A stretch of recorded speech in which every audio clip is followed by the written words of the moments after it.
Channel के सभी दर्शकों को मेरा प्रणाम वंदन। मैं एडवोकेट किशन सन्मुखदास भावनानी गोंदिया महाराष्ट्र से। साथियों, जैसा कि हम जानते हैं कि 1 फरवरी 2026 रविवार के दिन वित्त मंत्री माननीय निर्मला सीतारमण बजट पेश करने जा रही है।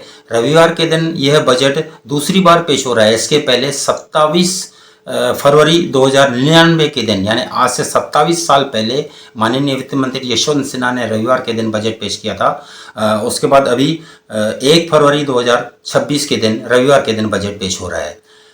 इस बजट पर पूरे विश्व की निगाहें लगी हुई है। मैं अनेक वर्षों से हर बजट के बारे में पूर्वानुमान करता हूँ। वो पूरे बजट को एक 5 पॉइंटों में समेटता हूँ और अपना एक पूर्वानुमान बताता हूँ कि बजट में क्या होना चाहिए। इस साल 2026 में भी मैंने पूरे बजट को 5 पॉइंटों में समेटा हूँ और ये मैं बता रहा हूँ। उम्मीद है कि यह 5 पॉइंटें माननीय वित्त मंत्री के बजट में समाहित होगी। सबसे पहली पॉइंट ये है कि इस बार बजट में लॉन्ग टर्म और शॉर्ट टर्म कैपिटल गेन के ऊपर विचार किया जाएगा। लॉन्ग टर्म कैपिटल गेन में अभी 12.5% की टैक्स है और शॉर्ट टर्म कैपिटल गेन पे 20% की टैक्स है।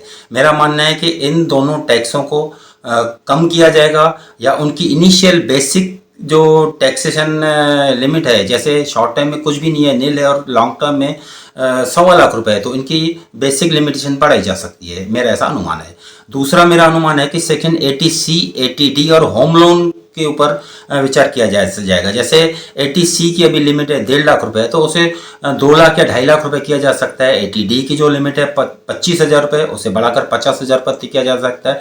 और होम लोन के ऊपर भी अनेक छूट दी जा सकती है। तीसरा मेरा अनुमान है कि मिडिल क्लास और गिग वर्कर्स के ऊपर ध्यान दिया जा सकता है। इनको कुछ स्कीम्स में लाया जा सकता है। इन्हें कुछ सुविधाएं इनके लिए बढ़ाई जा सकती है, जैसे टैक्स रिबेट दिया जा सकता है या बेसिक एग्जम्पशन में बढ़ोतरी की जा सकती है, वगैरह वगैरह। चौथा मेरा अनुमान है कि हरित ऊर्जा और MSME स्टार्टअप्स, इस क्षेत्र के ऊपर गवर्नमेंट सबसे ज़्यादा ध्यान देगी। वित्त मंत्री इस क्षेत्रों के ऊपर अलोकेशन भी ज़्यादा करेगी। MSMEs को कुछ छूटें देगी या स्टार्टअप्स में छूट देगी या हरित ऊर्जा में एक भारी छूट देने का काम हो सकता है।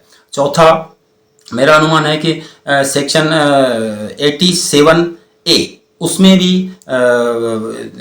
ध्यान दिया जा सकता है। मेरा अनुमान है कि जो बेसिक एग्जम्पशंस हैं, जो सैलरी होल्डर्स हैं या जो मध्यम वर्गीय हैं, इनकी बेसिक एग्जम्पशंस में लिमिट को बढ़ाया जा सकती है। इनमें पुरानी रेजिम और नई रेजिम दोनों में इनकी एग्जम्पशंस को बढ़ाया जा सकता है।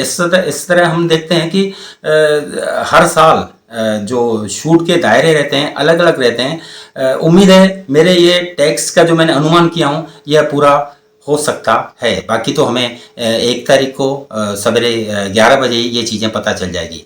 आपका बहुत बहुत शुक्रिया।